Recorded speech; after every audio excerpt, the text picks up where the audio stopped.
Halo semuanya, selamat datang di channel Marisha Aryananda. Di kesempatan kali ini, saya akan membahas tentang pengaruh Profesor Mokhtar Kusumaatmadja terhadap sistem hukum di Indonesia. Sebelum masuk ke inti video, saya akan menjelaskan secara singkat profil dari Profesor Dr. Mokhtar Kusumaatmadja.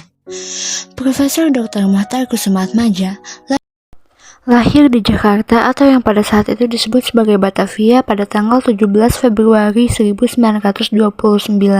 Ia merupakan seorang diplomat ulung, akademisi, dan pakar hukum yang jasanya sangat besar bagi Indonesia. Latar belakang pendidikan Profesor Dr. Mokhtar Kusumaatmadja antara lain, ia berhasil menyelesaikan S1 di Fakultas Hukum Universitas Indonesia yang terletak di Jakarta pada tahun 1955.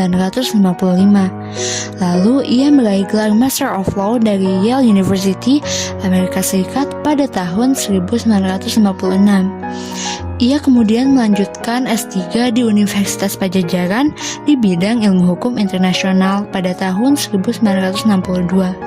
Setelah menyelesaikan studi di Universitas Padjadjaran, ia melanjutkan ke program postdoctoral di Harvard University dan University of Chicago, Amerika Serikat, tepatnya pada tahun 1946 hingga tahun 1966. Dilihat dari latar pendidikannya, kita dapat mengetahui bahwa ia merupakan seseorang yang ahli di bidang hukum. Profesor Dr. Mokhtar Kusumaatmadja memberikan banyak kontribusi di bidang hukum dalam negeri ini, dan lebih spesifiknya di dalam hukum internasional serta hukum laut. Adapun 4 pokok utama hukum yang mendapatkan pengaruh dari Profesor Dr. Mokhtar Kusumaatmadja. Yang pertama ada hukum laut. Profesor Dr. Mokhtar Kusumaatmadja menjadi wakil Indonesia pada sidang PBB mengenai hukum laut di Jenewa dan New York. Ia juga berperan dalam konsep wawasan Nusantara, terutama dalam menetapkan batas laut teritorial, batas darat, dan batas landasan kontinen Indonesia. Konsep negara kepulauan mulai diperkenalkan oleh Profesor Dr. Mokhtar Kusumaatmadja dalam berbagai pertemuan akademisi di bidang hukum laut, seperti The Law of the Sea Institute. Hal tersebut sebagai bentuk persiapan agar konsep ini bisa diajukan dalam sidang-sidang konferensi PBB tentang hukum laut ketiga nantinya. Ternyata, forum akademis tersebut telah memberi modal tersendiri yang secara kebetulan rekan-rekan Profesor Dr. Mokhtar Kusumaatmadja dari The Law of the Sea Institute merupakan delegasi-delegasi negara ke forum konferensi PBB tentang hukum laut.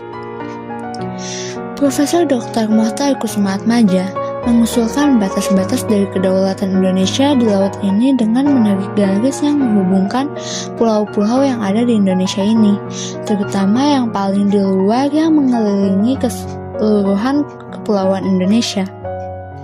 Garis-garis tersebut dihubungkan satu sama lain dan di masa kini dikenal sebagai garis pangkal.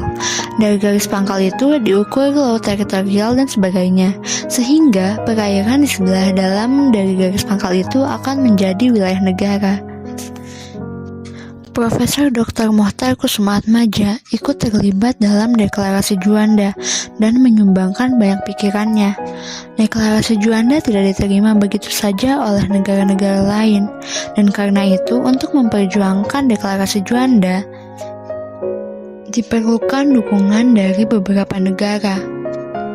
Profesor Dr. Mokhtar Kusumaatmadja melakukan negosiasi dengan negara Malaysia dan Singapura, sehingga kedua negara tersebut mendukung Indonesia untuk memperjuangkan negara kepulauan.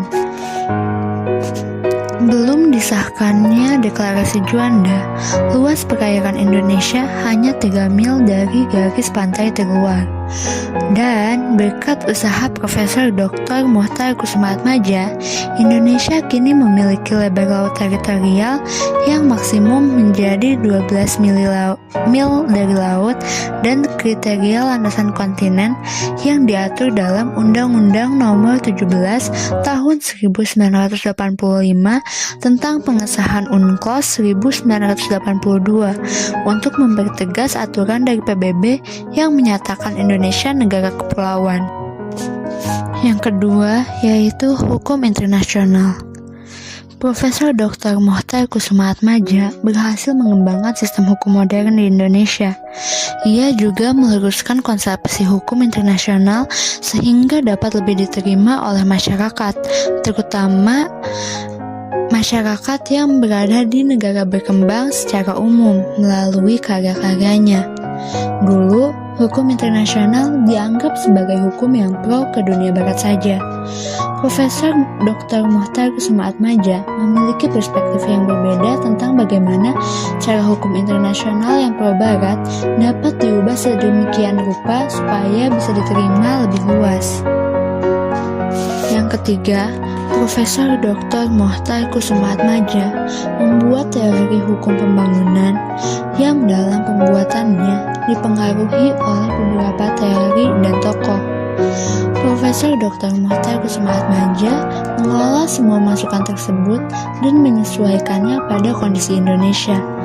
Dengan diciptakannya teori dan konsep ini, diharapkan dapat membantu mengarahkan kegiatan manusia atau masyarakat Indonesia ke arah yang dikehendaki oleh pembangunan dan pembaharuan itu. Selain memberikan kontribusi nyata dalam bidang hukum laut, hukum internasional, dan juga teori hukum pembangunan, Profesor Mokhtar juga mempunyai pengaruh penting bagi pendidikan tinggi hukum Indonesia dalam kapasitasnya sebagai Ketua Subkonsorsium Ilmu Hukum dari 1969 hingga 1974, dan perkembangan hukum Indonesia antara lain melalui penyusunan politik hukum dalam rencana pembangunan 5 tahun yang menjadi garis-garis besar haluan negara, serta penelitian seperti Survey of Indonesian Economic Law di tahun 1970-an dan Diagnostic Assessment of Legal Development in Indonesia pada tahun 1996. Kemampuannya yang hebat dalam bidang hukum dan diplomasi ini membuatnya mendapatkan kepercayaan dari Presiden Soeharto untuk menjabat sebagai Menteri Kehakiman dari tahun 1974 hingga tahun 1978 dan juga Menteri Luar Negeri dalam Kabinet Pembangunan III masa kerja dari 29 Maret 1978 hingga 19 Maret 1983. Juga Menteri Luar Negeri dalam Kabinet Pembangunan IV masa kerja 29 Maret 1983 hingga 19 Maret 1988. Video ini disusun untuk memenuhi tugas akhir mata kuliah sejarah visual, adapun beberapa sumber yang saya pakai.